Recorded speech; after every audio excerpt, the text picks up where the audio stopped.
This program has been made possible by contributions from our viewers. Thank you. Hi, I'm Drew. Welcome to the Beggar's Wood Shop. Welcome, ladies and gentlemen. You are most welcome. Thank you for joining me here, and thank you for inviting me into your homes, laps, hands, well, just however you happen to be viewing this program. Welcome also to our new subscribers.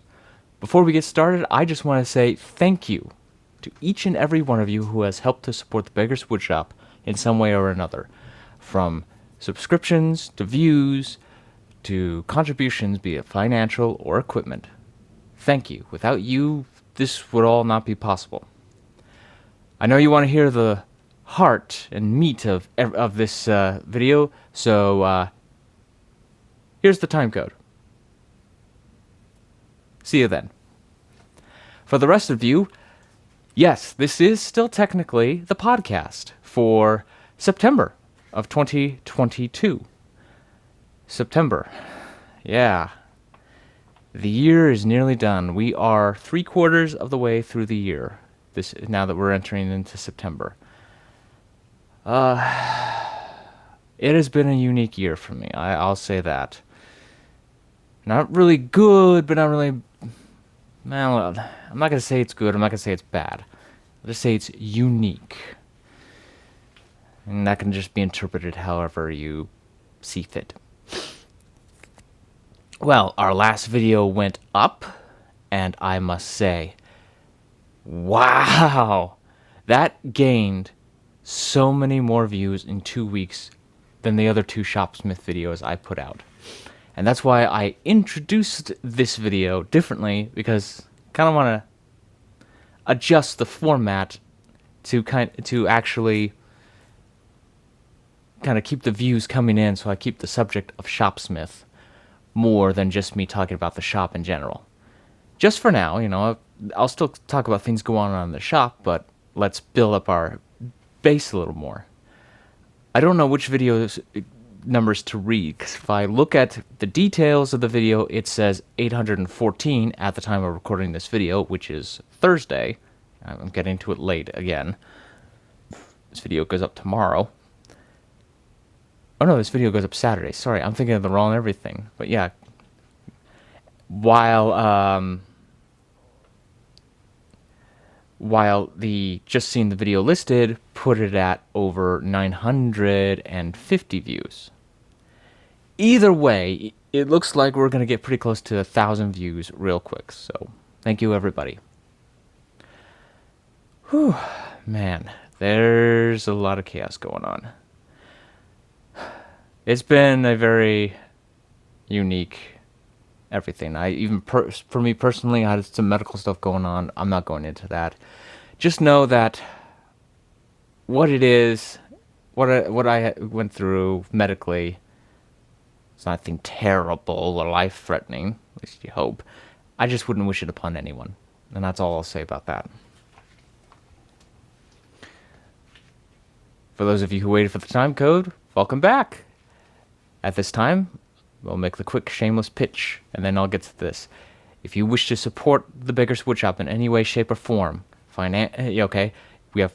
please like, comment, subscribe. Our GoFundMe link is down below in the description if you want to contribute financially. If you would like to contribute with equipment for good old Shopsmith or tools we might need around the shop, leave a comment down below, and I will hopefully get to you with an email address. Shopsmith, when it came out, had no other kind of competition. Power tools were out there and they did their thing. Okay, yes, individual power tools. So you'd have to buy individual power tools.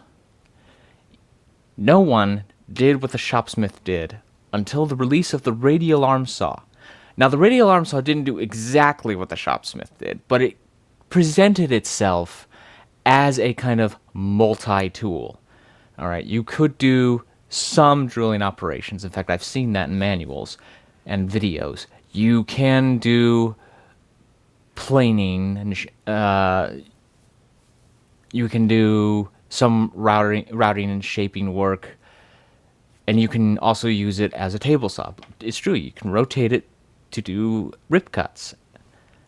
Well, this is kind of ridiculous and a lot more dangerous and not really efficient. In fact, one image I saw, this is how dangerous this was. Take a sheet of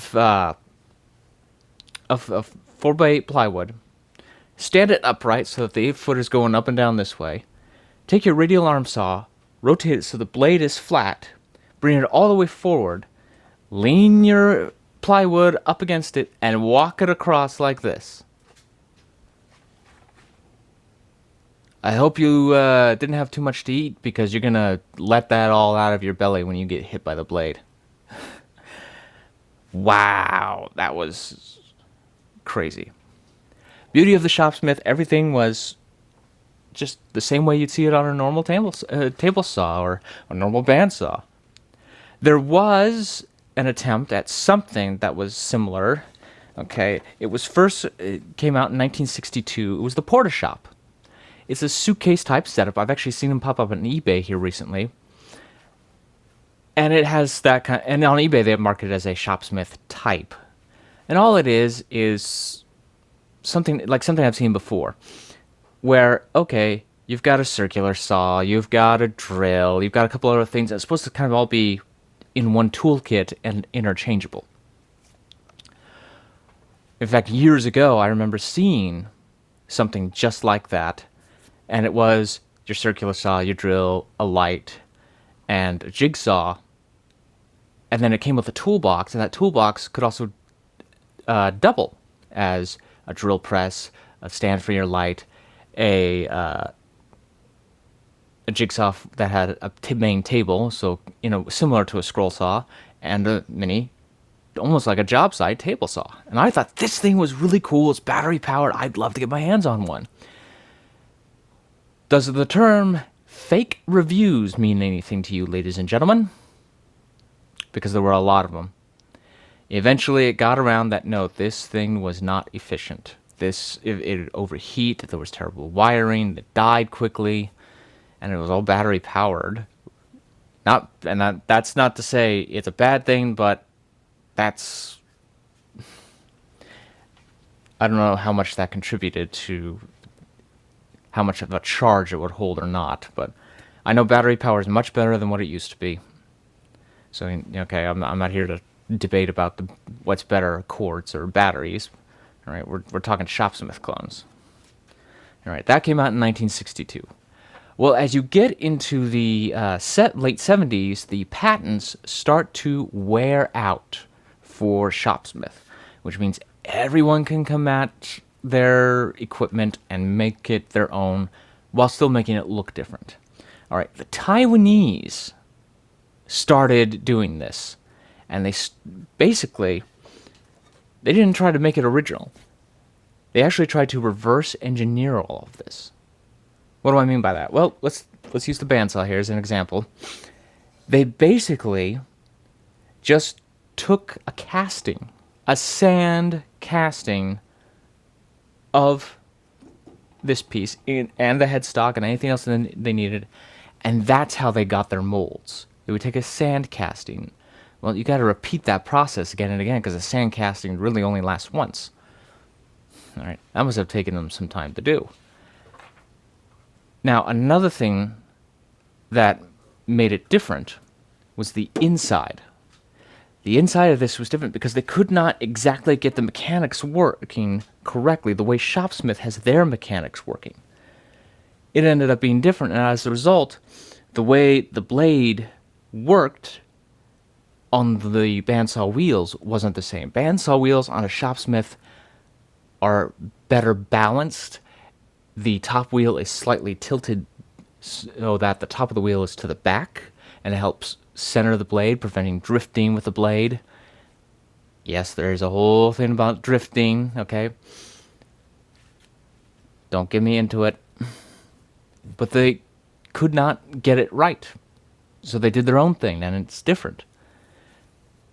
Otherwise, if you looked at what the Taiwanese had come out with and what Shopsmith had come out with, it looked the same.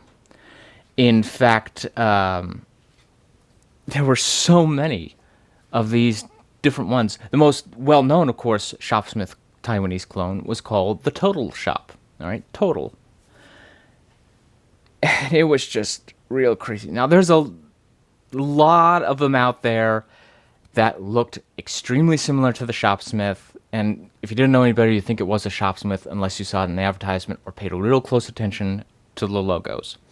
And I'm sure if you're not careful, you might think you've got a Shopsmith item, and you could have one of the many others.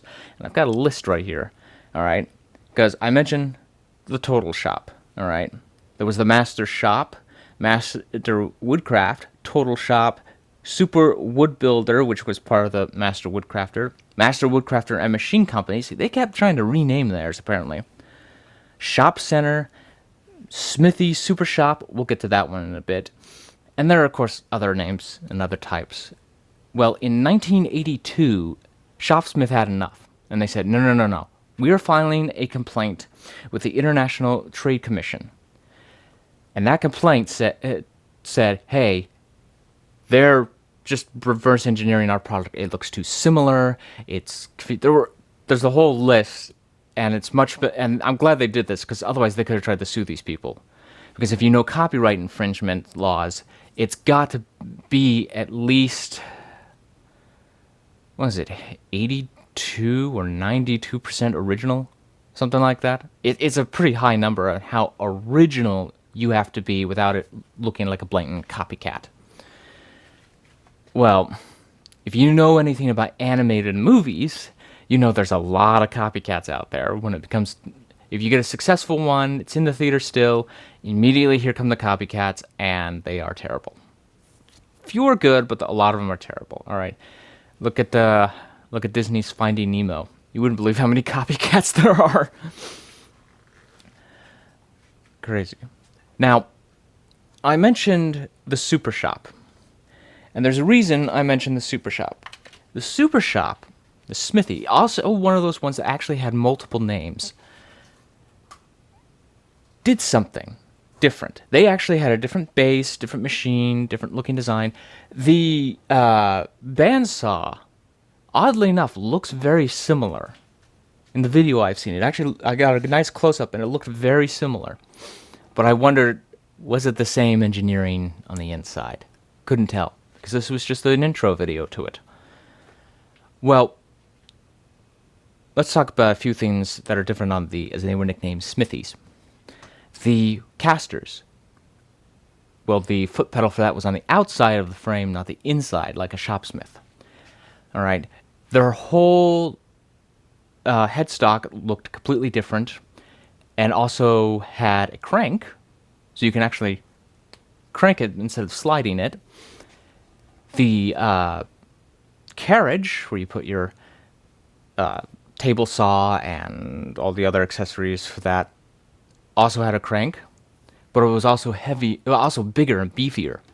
Had was it two or three? No, I think it was two dovetail grooves, which is kind of curious, huh? Well, there's a reason for that.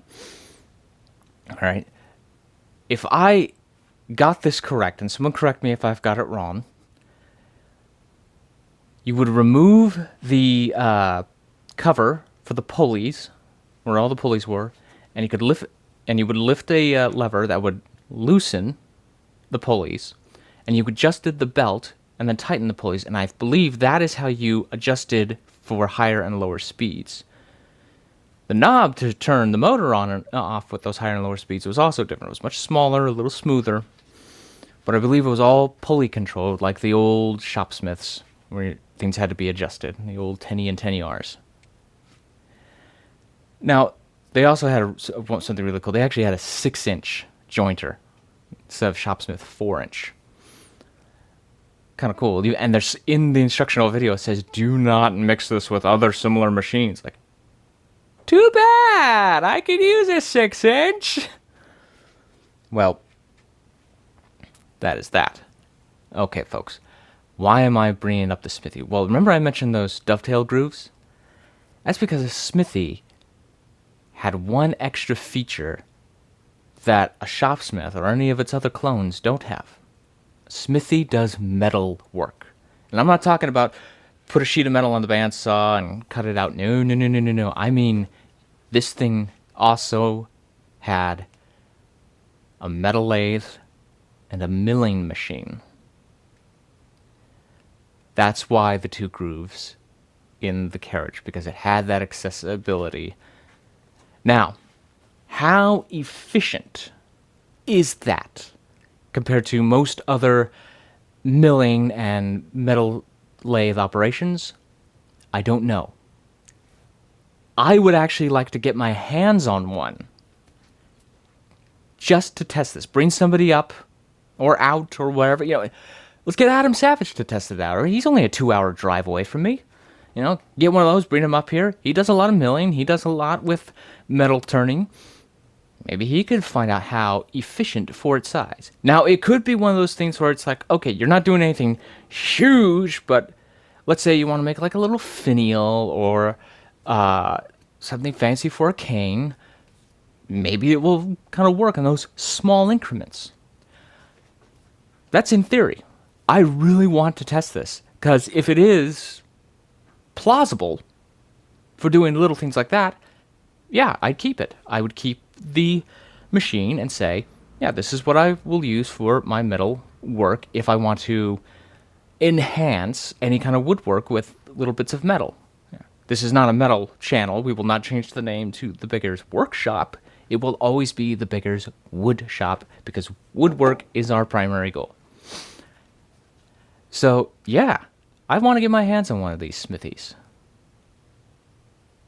Anyone want to help? But then again, if anyone wants to help with upgrades and things to our shopsmith, well, that's also helpful as well. Well, I hope this was informative for you and maybe helped pique your interest about other shopsmith clones. There's a lot of information out there. I only gave you just a surface level. Hopefully this inspires you to dig deep. Once again, thank you to everyone who has helped support the channel. If you would like to help support the channel even further, not only watch our other videos, like, comment, subscribe, hit that little bell icon, and you'll be notified the moment a video uploads. Our GoFundMe link is down below if you wish to contribute financially. If you've got equipment that you'd like to donate that's part of Shopsmith tools that help upgrade our current setup, comment down below as well. You can also comment down below if you have other equipment you think might be helpful for our shop that's non-Shopsmith related. But until then, ladies and gentlemen, hopefully I will see you next time, right here on The Beggars Woodshop.